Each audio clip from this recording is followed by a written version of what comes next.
Hello everyone, welcome back to our YouTube channel Simple Concepts. In this video, we will be learning about some economic and financial affairs, and also we will be knowing about some general awareness topics which are helpful in your UPSC, RBI Grade B and SEBI Grade A examination. So let's get started with the articles of November month. उससे पहले मैं आप एक information share करना चाहती हूँ आपके साथ. It is about the Unacademy Combat. Unacademy always comes up with interesting things, so this time it has come up with a very innovative idea, that is Unacademy Combat Challenge. Okay, so it is interesting because it is the gamified version of the test that you take on Unacademy. Okay, it is not the normal test, instead it is the gamified version, and the questions that would be asked, they have been curated by the teachers of Unacademy itself, and also the solutions have been prepared by them.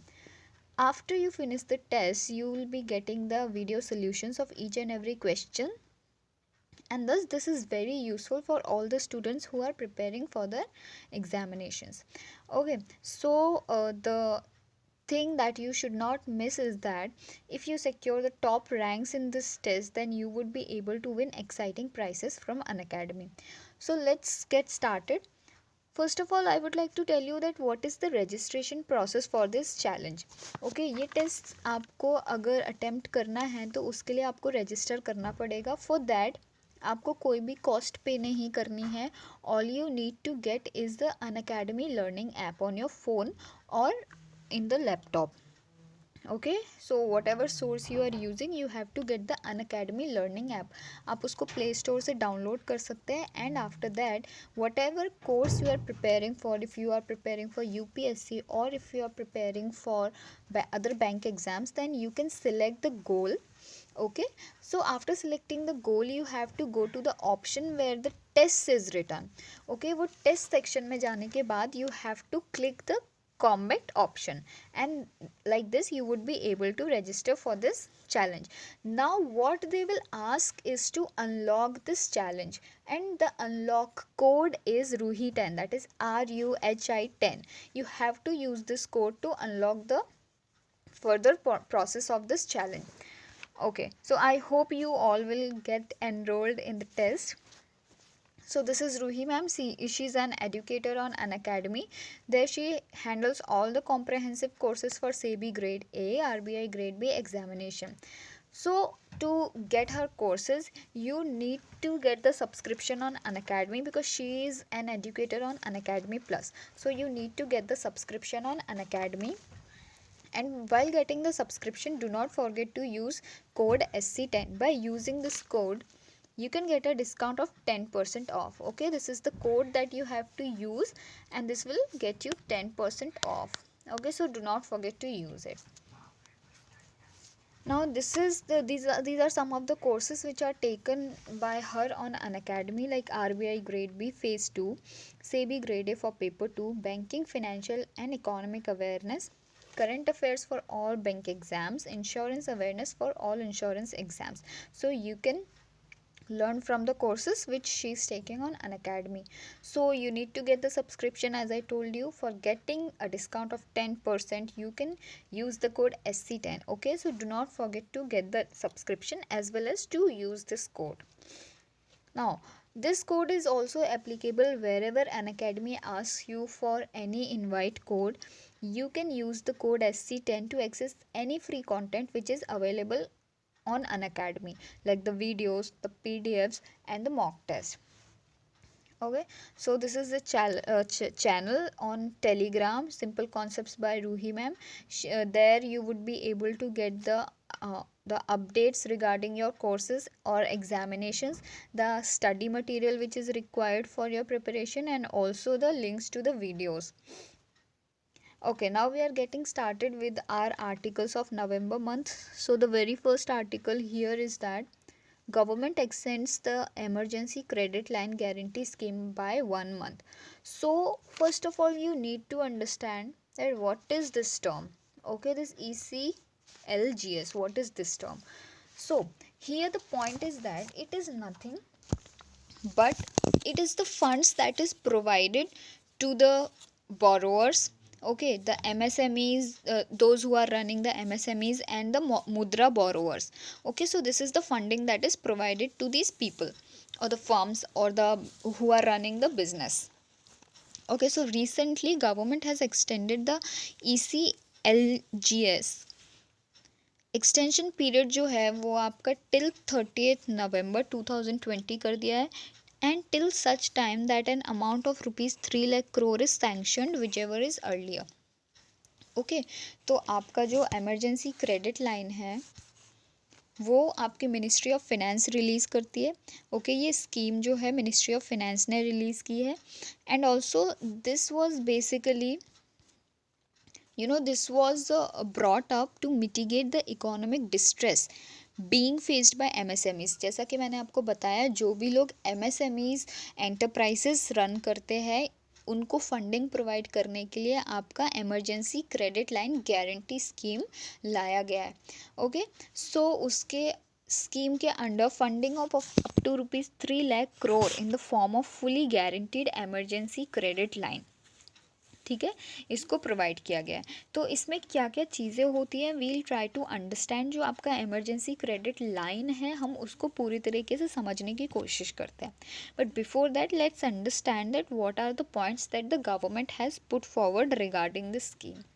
Okay, so as per data uploaded by member lending institutions on the ECLGS portal till now, इसका एक जो portal है उस पर कुछ data provide किया गया, that is not of use. Okay, we don't need to learn that.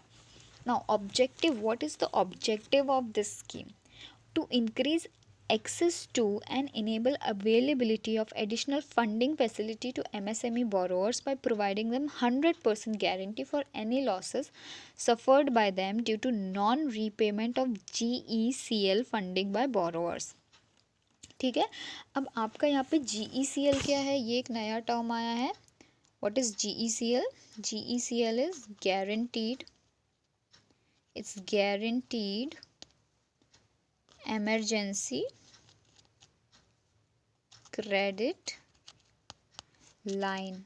All right, so this is आपका GECL. Now the point here is that this is the facility.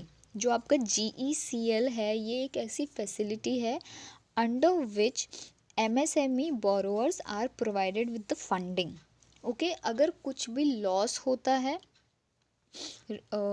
Regarding this non repayment of GECL, तो उसकी guarantee आपकी government लेती है.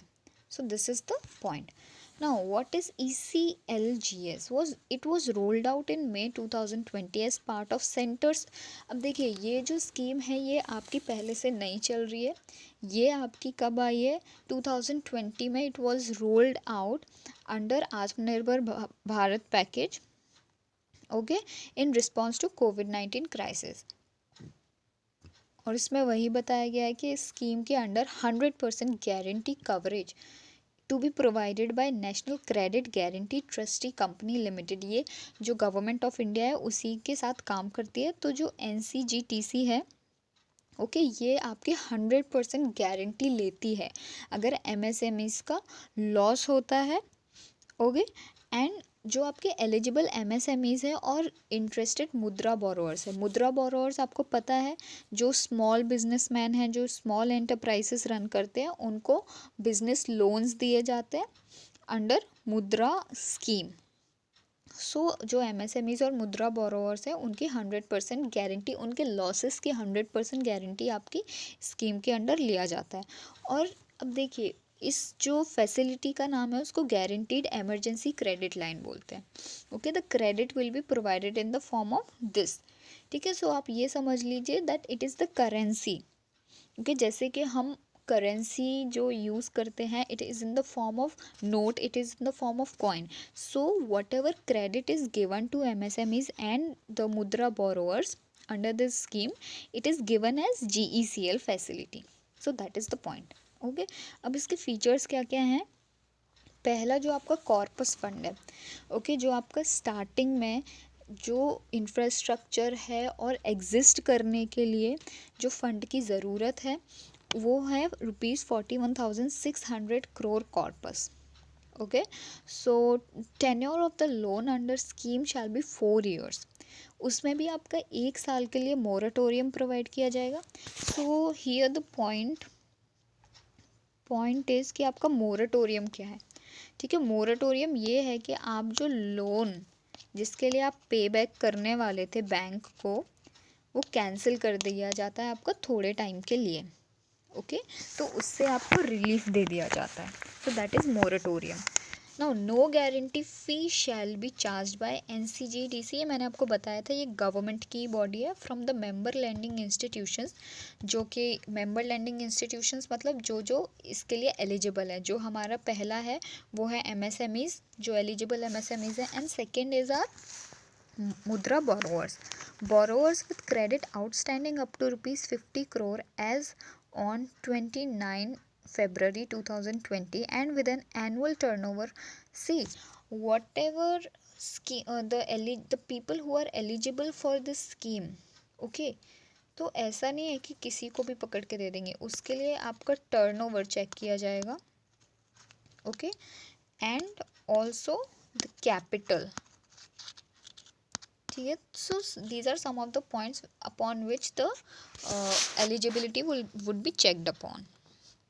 Okay, the interest rates जो हैं वो cap कर दी गई हैं फॉर NBFCs, जो आपके non banking financial this corporations हैं, एंड ऑल्सो आपके जो फिनेंशियल इंस्टीट्यूशंस हैं और बैंक्स के लिए आपके इंटरेस्ट रेट कैप कर दी गई हैं। Now the scheme aims to mitigate the distress caused by COVID-19. Yes, the aim of this scheme is that only कि जो आपके लॉकडाउन की वजह से इकोनॉमिक स्लो डाउन आया है, उसकी वजह से जो डिस्ट्रेस आया है, ठीक है, तो उसको हम कैसे कंट्रोल कर सकते हैं। तो उसी के लिए यही आप हमको आवाज़ आएगी। हाँ, तो उसी के लिए हमने यही देखा है कि this is the sector. Okay, जो आपका MSME सेक्टर है उसकी एक्टिविटीज़ को रेगुलेट करने के लिए और जो फिनेंशियल डिस्ट्रेस है उसको कंट्रोल करने के लिए। The scheme is expected to provide credit to the sector at a low cost, thereby enabling MSMEs to meet their operational liabilities and restart their businesses. Okay, and by supporting MSMEs to continue functioning during current unprecedented situation, the scheme is also expected to have a positive impact on the economy and support its revival. Okay, so that's about the scheme. Now what is the next article? It is about Mauritius.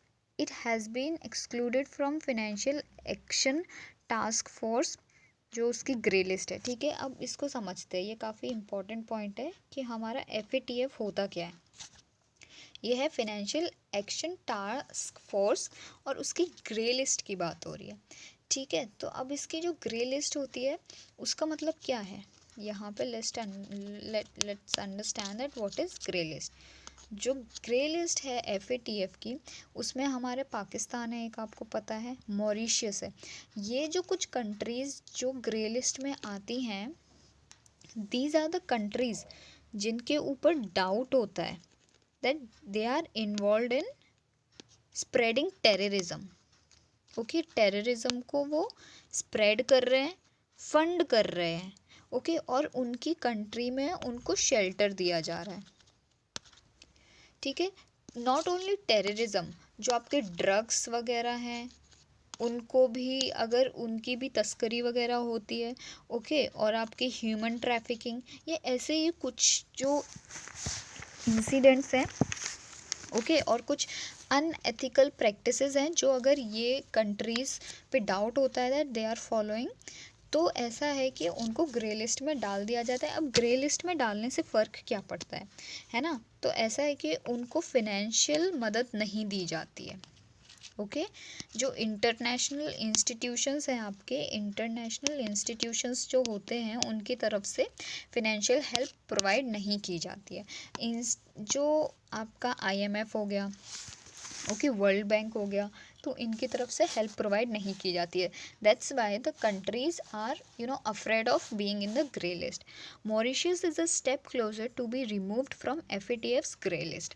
But जो Mauritius है जिसकी बात हम यहाँ पे कर रहे हैं वो FATF की ग्रे लिस्ट से बाहर आ चुका है। Okay, it has developed robust strategies to fight anti money laundering. ठीक है, तो वही है आपका कि जो आपकी मनी लॉन्ड्रिंग है, टेररिस्ट फाइनेंसिंग है, through a risk based supervision plan, वो इन सबको अब उसने बंद करने के लिए काफ़ी स्ट्रिक्ट स्टेप्स लिए हैं, रोबस्ट स्ट्रैटेजीज यूज़ की हैं।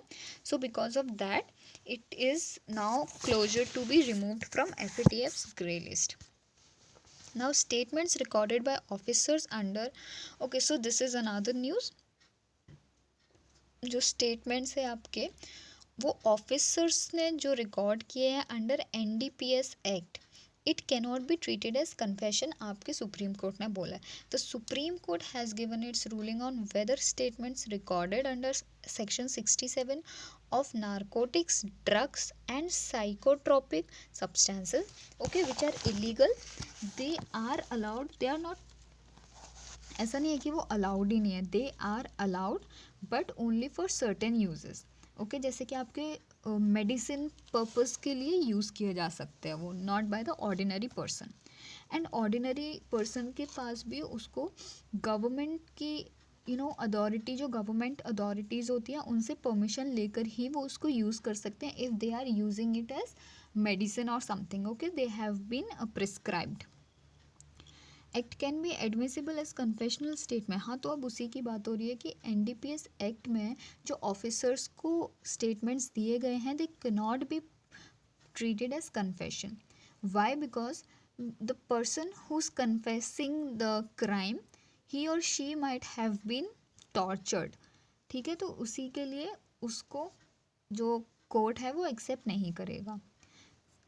The majority judgment ruled that statements recorded by officers under NDPS Act cannot be treated as confessions. ठीक है, वो बात हमने देख ली है। जो कन्फेशनल स्टेटमेंट्स हैं जो इस एक्ट के अंदर बनाए जाते हैं वो ऐसा हो सकता है that they are held as the basis to convict a person, it would be direct infringement of constitutional guarantees. ठीक है, तो ये आपके कॉन्स्टिट्यूशनल वायलेशंस को सपोर्ट करता है, इसीलिए इसको एज एविडेंस नहीं कंसिडर किया जाएगा। ओके, सो जो पुलिस ऑफिसर है, जो पुलिस ऑफिसर को स्टेटमेंट्स दिए जा रहे हैं, so the court also held that when a reference is made to the police officers it does not only mean a police officer belonging to a state police force but includes officers who may belong to other departments as well. ठीक है, so any kind of officer who is collecting those statements, they will not be considered as evidence. The ruling will impact evidence in several cases. तो अभी यहाँ पे हम जिसके context में बात कर रहे हैं, तो हमने NCB के जो रिया चक्रवर्ती का जो अरेस्ट हुआ था और उनके साथ बाकी 24 लोगों का अरेस्ट हुआ था, उसी के बारे में बात कर रहे हैं हम। That is the Sushant Singh Rajput case. Okay, so see, the question would not be about Riya or Sushant. It would be that what was the what was the ruling that was given by Supreme Court of India during the case of SSR and Riya Chakravarti. Okay, तो उस type से question हो सकता है। The financial capacity of states is being weakened. So now we are talking about that why the states, okay, they are having financial and economic distress. Now context of this article is that through various means the union government has substantially reduced the fiscal resource capacity of the states. So यहाँ पे हम बात कर रहे हैं कि जो आपके states हैं उनकी financial कंडीशन है वो वीक होती जा रही है। उसका रीज़न क्या है? जो यूनियन गवर्नमेंट है उसने फिजिकल रिसोर्सेस को, ठीक है, जो स्टेट्स के पास पहुंचते थे उनको घटा दिया है, तो उसकी वजह से जो आपके स्टेट्स की फिनेंशियल कैपेसिटी है वो कम हो गई है। Okay, so the main point here is that the blame is on the union government. Okay, now let's consider that why is this article saying like that. Okay, because this is the article from The Hindu. The Hindu से है आपका, okay, so the Hindu का article है, तो इसको समझना important है। States need resources to deliver the development aspirations of its citizens, right. अगर स्टेट्स को अपनी सिटी में, अपने स्टेट्स में सिटीजन्स को डेवलपमेंट प्रोवाइड करना है, ऐसे प्रोग्राम्स चलाने हैं जिसके थ्रू सिटीजन्स को फ़ायदा हो, ओके, कुछ एजुकेशनल मिशंस चलाने हैं और एनीथिंग, ओके, उसके लिए स्टेट्स को फिनेंशियल कैपेसिटी बढ़ानी पड़ेगी अपनी, and they should be structurally strong, financially and structurally strong. But here on the contrary it is happening that the states are losing their financial capacity, okay, and also they are being weakened. So what are some of the factors that has caused this weakness? Okay, let's learn about it. First, the very first factor is that declining actual devolution, okay, जो आपका, see, devolution here means whatever money central government is having, okay, that is divided accordingly, ठीक है। जो lower level है वो है state government, okay, state government, उनके पास डिवाइड किया जा रहा है।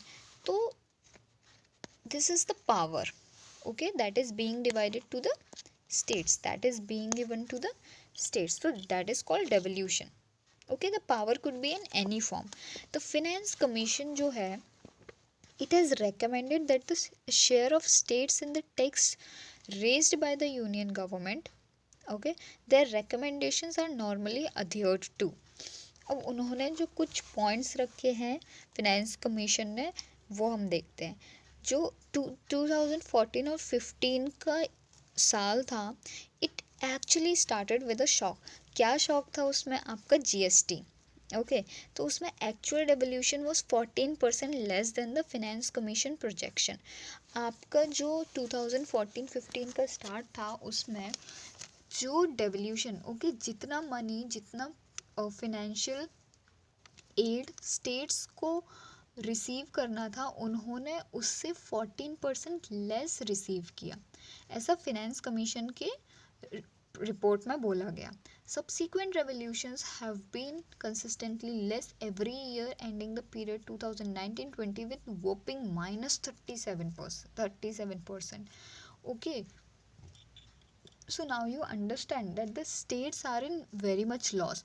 How? Because see, union government ने जो पैसा डिस्ट्रीब्यूट करना था स्टेट्स को, उन्होंने ऑलरेडी 2014-15 में 14% लेस दिया स्टेट्स को, एंड 2019-20 आते आते इट रिड्यूस्ड टू -37%, ओके। सो ये कुछ डेटा है कि states got 7,97,549 crore less than what was projected by finance commission, okay। this is an undeniable and substantial reduction of fiscal resource capacity of the states, and that's why the fiscal capacity of the states have been, it has been reduced, so this is the reason। then the second reason is shrinking the divisible pool, okay। so these are some of the points which are regarding this shrinkage। so various cesses and surcharges levied by union government are retained fully by it।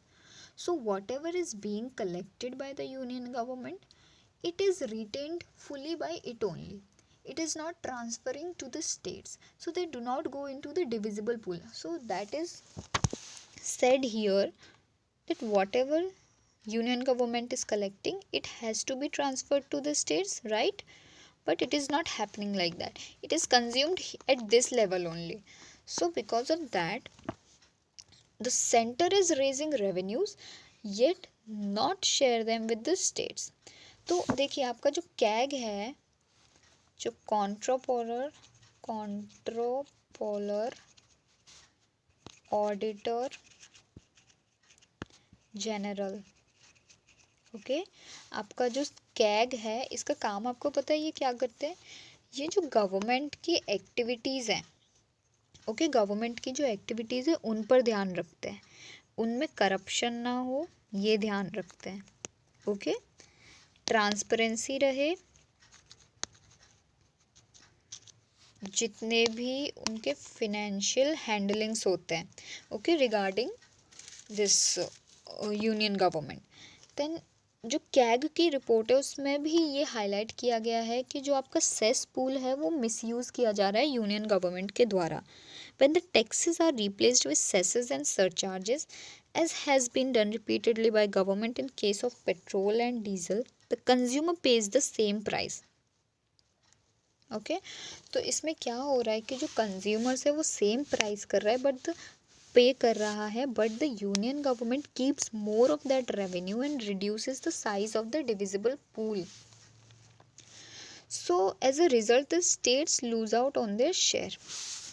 Okay, so third one and the most important one is GST shortfall. The ability of the states to expand revenue has been constrained since the GST regime was adopted. आपको पता ही है. Okay, we have also discussed it so many times in the other videos as well, so this time it's just let's just read the points and I hope you all will understand because हम ये already discuss कर चुके हैं. Under the GST Act, states are assured compensation for the gap between revenues at a compounded growth rate of 14% over the base year revenue of 2015-16 and the actual revenues from GST for 5 years ending June 2022 through levy of cess on demerit and sin goods. GST compensation to states will end with 2021-22 but cesses will continue. Okay, during 2019-20 the cess collected was 95,444 crore with the abnormal exception of this year because of COVID-19. Yeah, the years ahead will generate similar or more cess revenue. Okay, so on the other hand states have been arguing that the union government should borrow this year's GST shortfall. वही मैंने आपको बताया है कि जो union government है उसने दो तरीके दिए हैं स्टेट को. पहला तरीका उन्होंने दिया है कि आप डायरेक्टली मार्केट से बोरो कर लीजिए. सो in that case the interest rates would be higher, but if government borrows from the market and states borrow from government तो उनके जो interest rate होंगे सॉरी प्लस जो डेडलाइन होगी लोन्स पे बैक करने की तो वो आपको फ्री कर दिया जाएगा. Okay, so that is beneficial for the states. Now what are the consequences as the states are losing their financial capacity? So reduced grants. Okay, जो grants है वो कम दिए जा रहे हैं. Apart from the streams discussed above, central grants are also likely to drop significantly this year. Okay, central government की तरफ से जो financial help की जाती है states को that is also reducing. So this is the data regarding it. Revenue shortfall तो है ही. Due to all the reasons, the states may experience a fall of 20 to 25% in their revenues this year. Okay, तो अब देखिए उनके पास पैसा नहीं है states के पास तो वो क्या करेंगे. जो स्टेट की इकोनॉमी है उसको तो चलाना ही है. So to run the programs, the development programs in the states are compelled to borrow. To overcome such extreme blows to their finances and discharge their welfare and development responsibilities, the states are now forced to borrow. Repayment burden जो है उनके ऊपर वो बढ़ता जा रहा है states का जो बजट है उसके ऊपर. Okay, so this is not a good sign. Social impact obviously है. After paying loans and interest, salaries and pensions and establishment expenses, there will be little available for development and welfare. Okay, so this is quite self-explanatory. As a result, adverse consequences will be felt in per capita income, human resource development and poverty. So conclusion क्या है that the states are at forefront of development. See, the central government cannot do all the programs. okay, cannot do all the welfare programs. For that, the states are the primary stages. Okay, हमें पता है that सबसे पहले हम panchayat level पे जो है growth consider करते हैं, फिर हम स्टेट लेवल पे कंसीडर करते हैं, then comes the central government.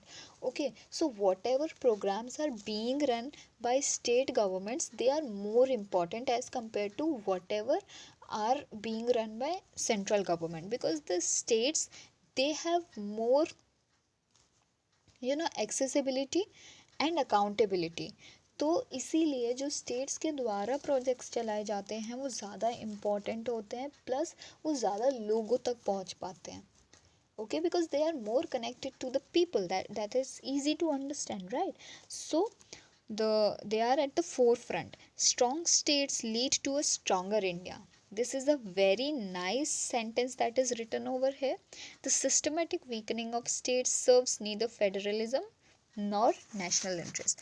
वही है कि आपके जब states weak हैं, इसका मतलब ये है that your concept of federalism is also weak. Because what does federalism means?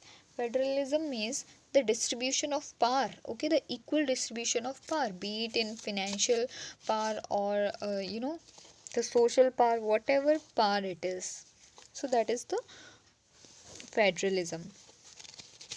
Now this is another topic, the scheme for financial support to PPCIN infrastructure to be revamped and continued. तो आपके जो PPP हैं, public private partnership, ठीक है, तो ये जो projects हैं इनके बारे में हम कुछ बात करेंगे। The cabinet committee on economic affairs has approved continuation and revamping of scheme for financial support to public private partnerships in infrastructure. Okay, so this is the main focus of the union government, जो आपका infrastructure है वो। Viability gap funding क्या होती है, ठीक है, वो समझते हैं कि जो आपकी वायबिलिटी गैप फंडिंग है ये क्या टर्म है। ये जो टर्म है इसका मतलब ये है कि आपको फंडिंग्स प्रोवाइड की जाती हैं। ओके, सिंपल सी टर्म है, फंडिंग्स प्रोवाइड की जाती हैं जो आपके वनरेबल ग्रुप्स होते हैं। ओके, वनरेबल ग्रुप्स जो होते हैं सोसाइटी में उनको फंडिंग प्रोवाइड की जाती है आपकी VGF के through. So this is the term. VGF scheme जो स्कीम है टिल 2024-25 तक चलेगी with a outlay of ₹8,100 crore।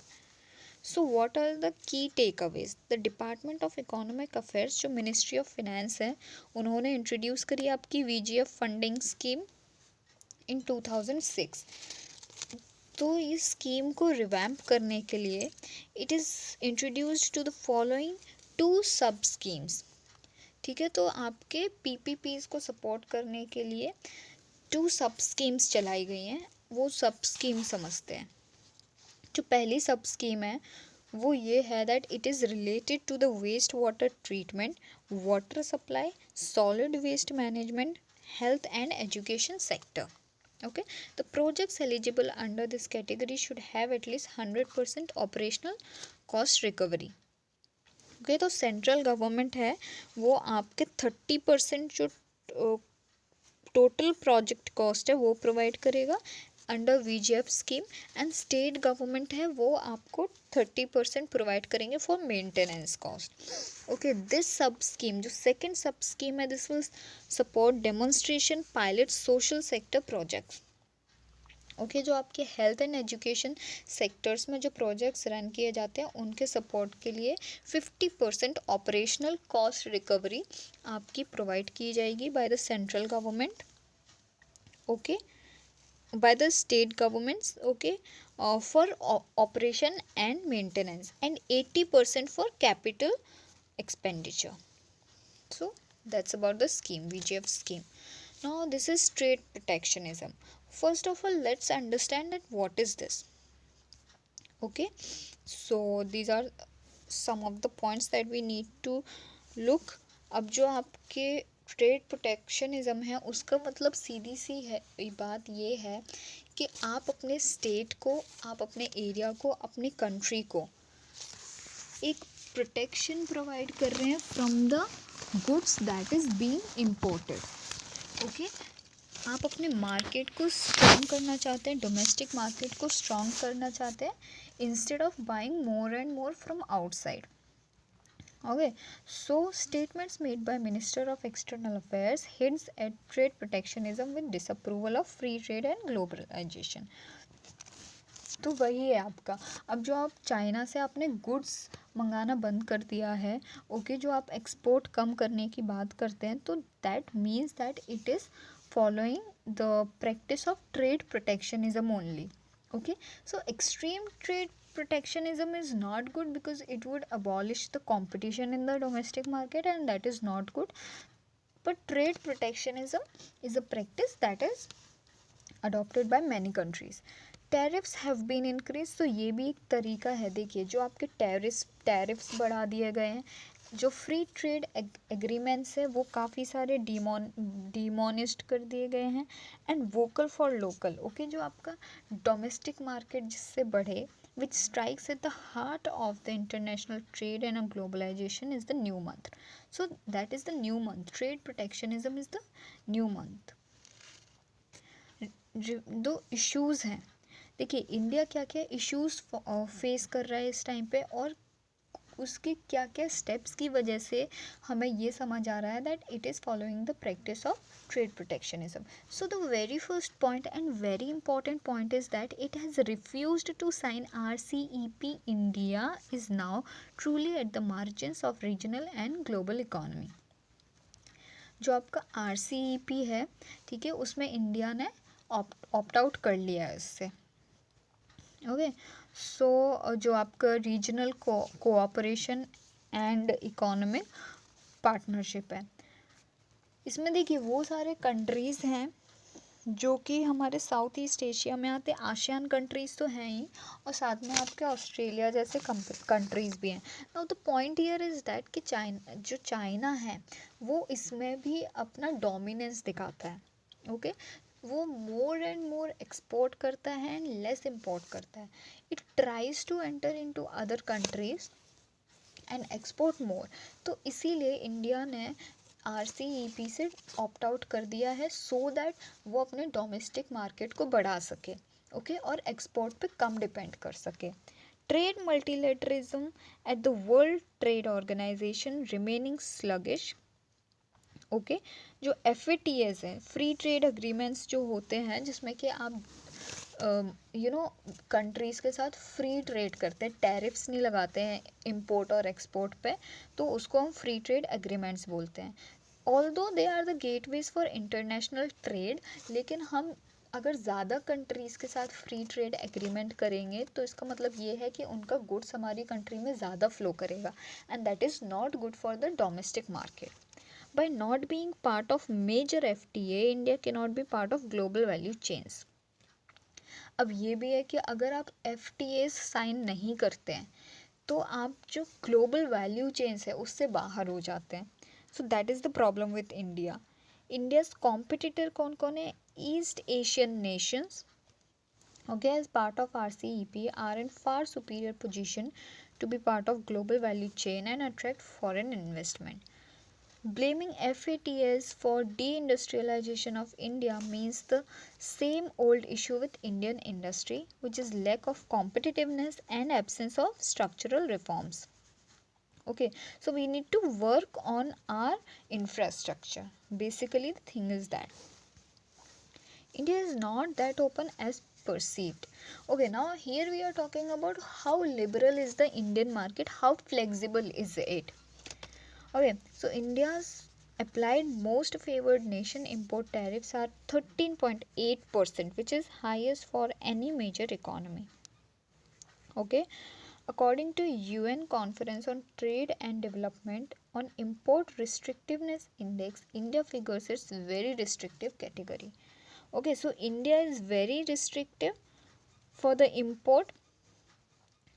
India has initiated anti-dumping measure 972 times, the highest in the world, zealously endeavoring to protect domestic industry. वही है कि India आपके steps लेता रहता है जो डोमेस्टिक इंडस्ट्रीज़ है उनको प्रोटेक्ट करने के लिए, तो उसके कुछ नुकसान हमारे ये हो रहे हैं that we are going out of the global value chain and also the whatever reports have been provided by the UN Conference on Trade and Development, वो ये दिखा रहा है कि इंडिया में इंपोर्ट करना, इंडिया में बिजनेस करना, इन्वेस्ट करना is difficult, and that is going to affect our FDIs.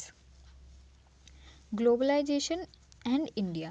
India has become one of the major beneficiaries of economic globalization effect tested by IMF. ठीक है, तो हमें जो हमारी पॉलिसी 1991 में आई थी, लिबरलाइजेशन एंड ग्लोबलाइजेशन, ओके, तो उसकी वजह से इंडिया की जो इकोनॉमी है उसने काफ़ी ग्रोथ की है, और it has been attested by IMF that globalization has impacted India's economy in a good way. Post वही देखिए आ गई 1991 की बात, Indian economy grow at a faster pace.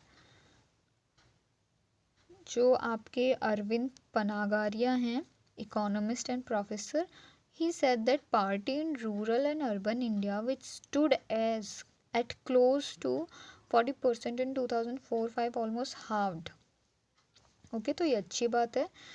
अब ये it was due to India clocking an average economic growth rate of almost 8%, with international trade being a major engine of progress. हाँ, obviously globalization means that the foreign companies can come and do business in India. They can open up their purse in India, right? So that is the fact here. Now what is the conclusion? The conclusion here is that expecting to attract foreign investment, okay, you know that the China is growing at a faster pace. Why? Because of more and more foreign investment, because of more companies coming to the country and setting up their business. Okay, सो जो आपके foreign investments हैं उनको बढ़ावा देना है, and adopting a policy of trade protectionism is also important at the same time. Okay, but it should be in limit. There should be a cap to the trade protectionism. Now, this is another point. Gig workers to make provident fund contribution for the first time. Gig workers क्या होते हैं आपके, जो आपके part time workers होते हैं और जो रेगुलर वर्कर्स या एम्प्लॉयज़ से अलग होते हैं, उनको हम गिग वर्कर्स बोलते हैं. जैसे कि हमने एक वर्ड सुना है फ्रीलांसर्स, तो जो फ्रीलांसर्स होते हैं उनको हम गिग वर्कर्स बोलते हैं. So for the first time in India, हम अब यहाँ पे हम इंडिया के कॉन्टेक्स्ट में बात कर रहे हैं, तो गिग वर्कर्स को provident fund contribution first time उनको ये अपॉर्चुनिटी मिली है. क्योंकि देखिए, जो गिग वर्कर्स हैं वो कंपनीज हायर करती हैं, but not on regular basis, they are not the regular employees. तो कंपनी के द्वारा जो जो बेनिफिट्स बाकी रेगुलर एम्प्लॉयज़ को दिए जाते हैं, they are not given to the gig workers. But this time, for the first time in India, people working in unorganized sector, migrant workers, part-timers, gig workers and platform workers would be asked to make contribution to avail benefits of provident fund and employees state insurance schemes. तो अब जो gig workers हैं, आपके migrant workers हैं, part timers हो गए, platform workers हो गए, इन सबको प्रोविडेंट फंड में कंट्रीब्यूट करने का मौका मिलेगा. प्रोविडेंट फंड क्या होता है? आप जितना भी अर्न कर रहे हैं, ठीक है, आप जिस भी कंपनी में काम कर रहे हैं, जिस भी फर्म में काम कर रहे हैं, आप वहाँ से जितना भी अर्न कर रहे हैं उसका कुछ परसेंट आप जमा करते हैं, ओके, इन मंथ और इन अ ईयर. तो उसके बाद आपको कलेक्ट करके वो after some years when you leave that work, okay, then you get a provident fund. So government is likely to start seeking contribution from gig companies towards the national social security fund. देखिए, आपको एक gig company का मैं example बताऊं तो जैसे Uber हो गया. ऊबर में जो ड्राइवर्स को हायर करते हैं, they are not the permanent employees, okay, they work for some time as part time worker, okay, as freelancer.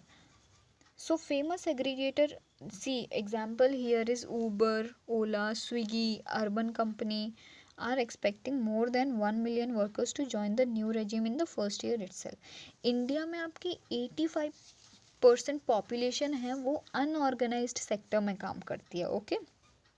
So this move will help them enjoy the same benefits as that of organized sectors. Okay, so this was all about it. So we have discussed the articles of November month. I hope you all liked the video, and also this video would actually help you to revise all the things that have happened in the month of November. Okay, so I hope you liked it and keep learning with us. Thank you for listening.